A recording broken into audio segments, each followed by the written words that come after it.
Kalimiti ako, kinutaya. Pwede mo rin ipag-uhod eh. Kaya so, kung gusto mo lang talaga makawala sa kanya, wala. Bukas.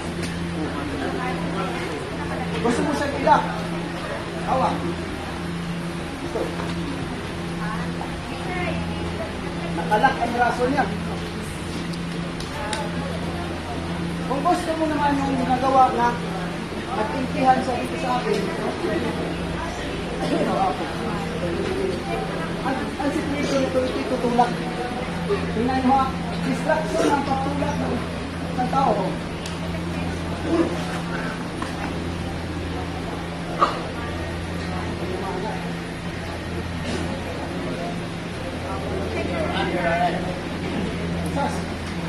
May tendency siyang sumuntok bigla. Halimbawa, nag-jump si Sir. Medyo nag-sparring na kayo, gusto nyo nag-jump na. Jump, gamit na gamit ang papik, stress. Gamit na gamit ang papik. Ah?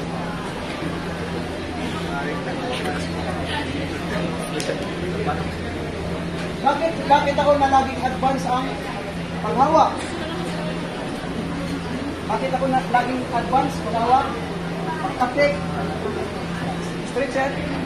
Bakit ako na laging advance? Kahit testing mo, napaka-effective yan kasi hawak mo ang isip niya. Pag na-distract mo kasi dito, huwag mo kilala sa bata, natikpan mo lang yan.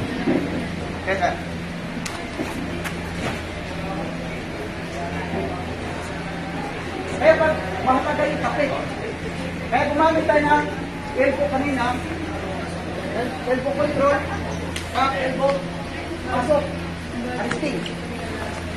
Ganun pa rin ang centennial na lalabasan.